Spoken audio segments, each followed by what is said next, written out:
À présent, sur une feuille nommée Pivot Table, nous allons procéder à la création des tableaux croisés dynamiques qui vont servir à la représentation de nos graphiques. Donc, on sélectionne l'ensemble des données et sur cette feuille qu'on vient de créer, nous allons insérer le premier tableau croisé dynamique. Pour une question d'organisation, nous allons titrer chaque tableau croisé dynamique. Donc, le premier, ce sera le niveau d'unité d'articles vendus. Et on va maintenant choisir les différents champs qui vont nous permettre de représenter ou bien de créer ce tableau croisé dynamique là. Donc on aura la quantité et la désignation. Après avoir fait cela, on sélectionne l'ensemble et on va faire CTRL-C, CTRL-V pour créer une copie du TCD qu'on vient de créer. Et à partir de cette copie là, nous allons créer un nouveau TCD. Donc le nouveau, on va titrer évolution mensuelle des ventes. Et on peut donner une couleur et choisir les champs qui vont servir à créer ce TCD là. Donc on aura ici le montant et les mois. Donc on procède de la même manière, on sélectionne CTRL-C, CTRL-V et on fait une copie. On va titrer et créer un autre tableau croisé dynamique. Donc on va procéder de la même manière pour tous les autres.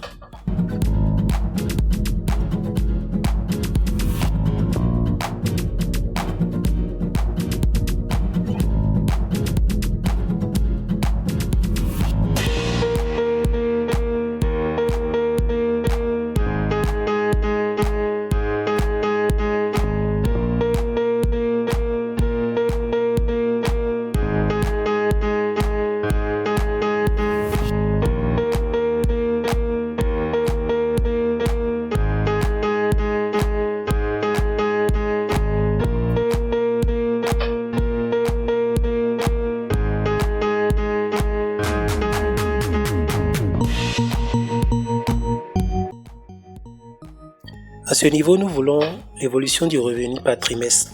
Étant donné que dans nos données, nous n'avons pas les trimestres, nous allons nous servir de la variable année pour créer des trimestres.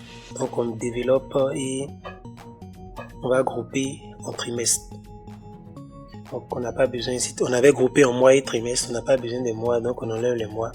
On peut maintenant renommer chaque trimestre pour avoir plus de place. On va faire T1, T2, T3 et T4.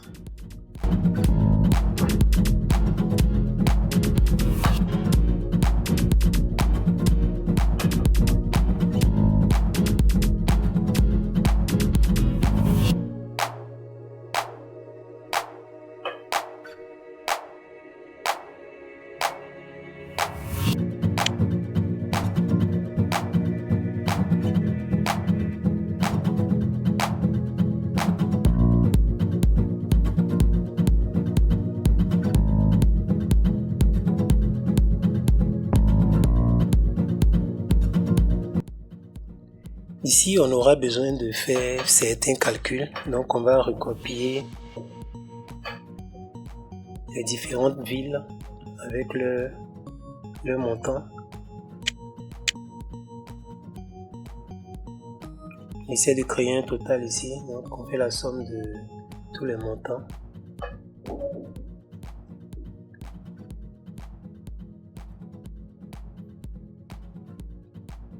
Objectif, donc on ira rechercher l'objectif en fonction de l'année. Donc on ira dans la table dataset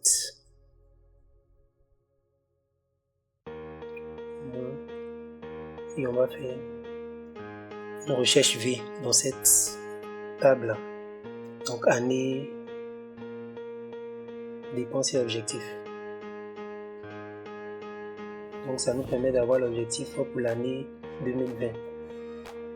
Pour calculer le pourcentage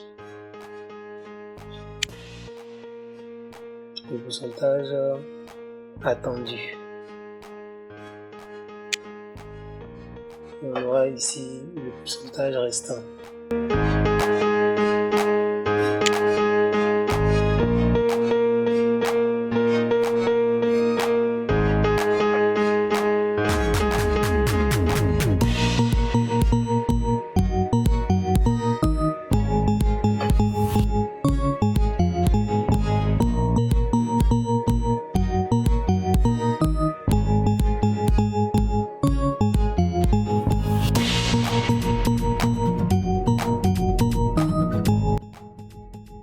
fait pareil pour la dépense avec une recherche V. On ira dans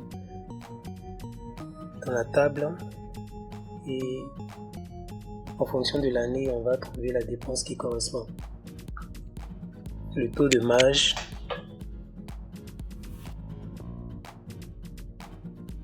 on calcule le taux de marge en pourcentage. On calcule également le ROI.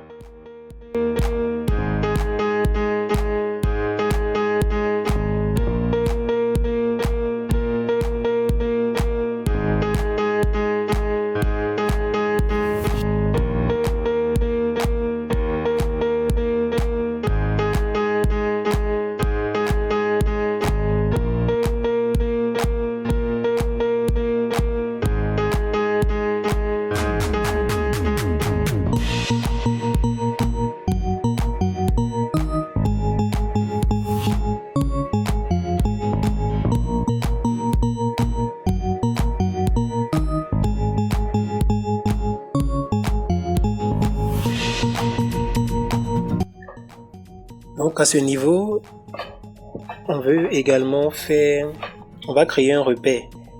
Parce que le graphique qu'on veut représenter ici, ce sera un graphique avec des sphères qui sont représentées dans l'espace. Donc on va créer un repère. Donc on a des abscisses et des ordonnées. Donc j'ai mis les abscisses de façon plus ou moins aléatoire, je vais dire. On va faire une recherche V en fonction du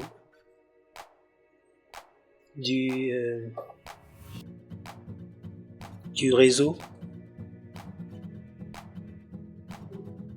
Et on ira chercher le montant qui correspond. Maintenant, dans la colonne maxi, on cherche le maximum entre tous les réseaux, les montants de tous les réseaux que nous avons obtenus là. Donc on cherche le maxi.